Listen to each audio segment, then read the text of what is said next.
ఎందుకంటే ఇంత పెద్ద ప్రపంచాన్ని చూడాలంటే సుదీర్ఘ ప్రయాణం చేపట్టుకొని ఎత్తుకొని మీ దగ్గరికి తీసుకొచ్చారు. So thank you so much sir. Thank you so much Bheems గారు. కాంట్ వెయిట్ మీరు క్రియేట్ చేసిన మ్యూజిక్ మ్యాజిక్ ని చూడడానికి. అండ్ ఇప్పుడు ఒక quick interaction with our congrats. Don't చెప్పండి గారు. కంగ్రాట్స్. Thank you.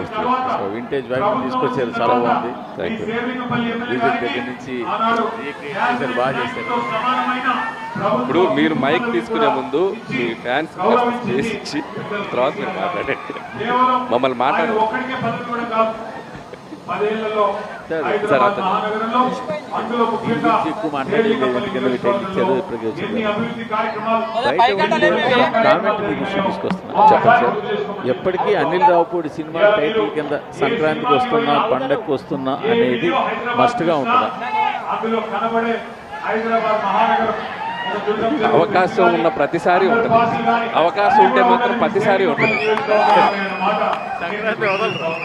అవకాశం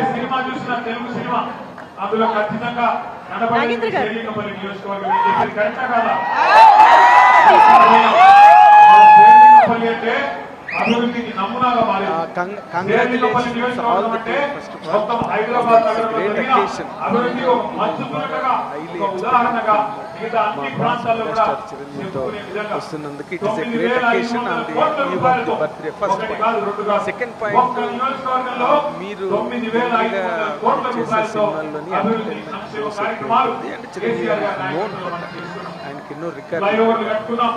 మీరు ఇప్పుడు మీరు ఆ సినిమాలన్నింటి దాటి మెగాస్టార్ చిరంజీవి గారిని మళ్ళీ అభిమానులకు కొత్తగా ప్రజెంట్ చేయడంలో మీరు ఫేస్ చేసిన ఛాలెంజ్ కానీ లేదా మీరు ఎంజాయ్ చేసిన ఎక్స్పీరియన్స్ కానీ ఒక్క మాటలో చెప్పాలంటే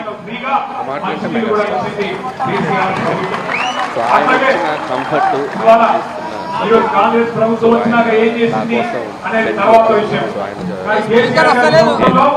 పేదలకు ఎక్కడైనా ప్రభుత్వ భూముల్లో తెలిసో తెలియకో ఒక గుడిసె వేసుకుంటే, ఒక చిన్న గూడు కట్టుకుంటే 1,00,000 మంది పేదవారికి పట్టాలిచ్చి వారిని కడుపులో పెట్టుకొని చూసుకున్నది కేసీఆర్ ప్రభుత్వం. జీవో నంబర్ 58 ద్వారా, జీవో నంబర్ 59 ద్వారా కడుపులో పెట్టుకొని చూసుకున్నది పేదవారిని కేసీఆర్ ప్రభుత్వం. 200 రూపాయల పెన్షన్ ఉంటే దాన్ని 2,000 రూపాయలు చేసుకున్నాం. అట్లాగే ఎన్నో సంక్షేమ కార్యక్రమాలు. పేదింటి ఆడబిడ్డ పెళ్లి చేసుకుంటే 1,00,000 రూపాయలు మరి కళ్యాణ లక్ష్మి పేరుతో, షాదీ ముబారక్ పేరుతో. సర్కారు దవాఖానకు పోయి ప్రసూతి అయితే కేసీఆర్ కిట్టు పేరుతో ఆ బిడ్డకు మరి పుట్టిన తల్లికి సౌలత్. అట్లాగే ఆడబిడ్డ పుడితే 13,000, మగ పిల్లోడు పుడితే 12,000. ఎన్నడూ కూడా కులం మతం పేరు మీద రాజకీయం చేయలేదు, ప్రాంతం పేరు మీద రాజకీయం చేయలేదు కేసీఆర్ ప్రభుత్వం. ఏం చేసినాం మనం అన్నాడు? ఆడపిల్లలుంటే దసరా బతుకమ్మ వస్తే హిందూ స్త్రీలైతే, హిందూ ఆడబిడ్డలైతే వారికి బతుకమ్మకు ఒక కానుక బతుకమ్మ చీర రూపంలో ఉండేది. అదే ముస్లిం పేదలైతే రంజాన్ తోఫా వచ్చేది మీ ఇంటికే. అట్లాగే క్రిస్టియన్స్ అయితే క్రిస్మస్ గిఫ్ట్ వచ్చేది. ఇట్లా 10 ఏళ్ల పాటు అన్నాదమ్ముల మాదిరిగా ఏ పంచాయతీ లేకుండా, ఏ బాధ లేకుండా అభివృద్ధి, సంక్షేమం, పేదలని సంక్షేమం ద్వారా ఆదుకోవడం, నగరాన్ని అభివృద్ధి చేసి ఈ నగరం తెలంగాణకు గుండెకాయ లాంటి ఈ నగరం ఎంత ఎదిగితే తెలంగాణలోని పేదలకి అంత మేలు చేయవచ్చు అన్న ఆలోచనతో నగరాన్ని పట్టణ అభివృద్ధిలో అగ్రభాగాన్ని నిలబెట్టింది కేసీఆర్ గారి నాయకత్వం.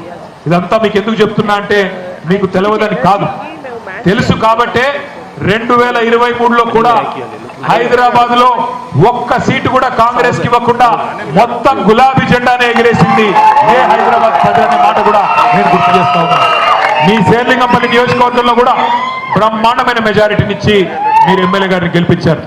పక్కన కూకట్పల్లిలో 72,000 ఓట్లతో ఇక్కడ కృష్ణారావు గారు, అవతల పక్కన కుత్బుల్లాపూర్ లో వివేకానంద గౌడ్ గారు 85,000 ఓట్లతో వివేక్ గౌడ్ గారిని అక్కడ గెలిపించుకున్నారు. మొత్తం హైదరాబాద్ లో ఏ ఒక్క చోట కూడా రెండో ఆలోచన లేకుండా అఖండమైన మెజారిటీతో హైదరాబాద్ ప్రజలు బ్రహ్మాండమైన తీర్పిచ్చినారు. కానీ ఏం జరిగింది? హైదరాబాద్ లో మీరందరూ చైతన్యవంతంగా ఆలోచించి అభివృద్ధిని చూసి, సంక్షేమాన్ని చూసి, కేసీఆర్ నాయకత్వాన్ని చూసి మీరు ఓటేసినారు. ఎమ్మెల్యే గారిని చూసో ఇంకోటిని చూసో కాదు. కేసీఆరే ముఖ్యమంత్రి ఉండాలి, కేసీఆరే ఈ రాష్ట్రాన్ని నడపాలి అనే ఆలోచనతో మీరు ఓటేసినారు. కానీ జిల్లాలలో కాంగ్రెస్ పార్టీ పెట్టిన ఆశలు, కాంగ్రెస్ పార్టీ ఏదైతే అరిచేతిలో వైకుంఠం చూపెట్టిందో దాన్ని కొంతమంది మన సోదరులు నమ్మినారు. ఎన్ని మాటలు చెప్పినారు, ఎన్నెన్ని హామీలు, ఎన్నెన్ని అందమైన రంగుల కళలు ఒక్కసారి గుర్తు తెచ్చుకోండి. కేసీఆర్ గారు 2,000 పెన్షన్ ఇస్తే నేను 4,000 ఇస్తా. కేసీఆర్ గారు ఇంట్లో ముసలమ్మకో ముసలయ్యకో ఇస్తున్నాడు, నేను ఇద్దరికి ఇస్తా. ఒకరికి కాదు, ఇద్దరికి ఇస్తా. ముసలమ్మకి అత్తమ్మకి 4,000, కోడలి పిల్ల ఉంటే కోడలి పిల్లకి నెలకెంత? 2,500. ఇవన్నీ 100 రోజుల్లోనే చేస్తా. 100 రోజులు, 100 రోజులు సినిమాలకి శత దినోత్సవం పండుగ చేసినట్టు మా ప్రభుత్వం రాగానే 100 డేస్ లోపల, 100 రోజుల లోపల, శత దినోత్సవం నిండే లోపల మొత్తం 6 గ్యారెంటీలు అమలు చేస్తా. ముసలోళ్ళకు 4,000, ఆడబిడ్డలకి 2,500 తులం బంగారం ఇస్తాం, ఆ చదువుకునే ఆడపిల్లలకి స్కూటీలు ఇస్తాం అని చెప్పి నోటికొచ్చిన వాగ్దానాలు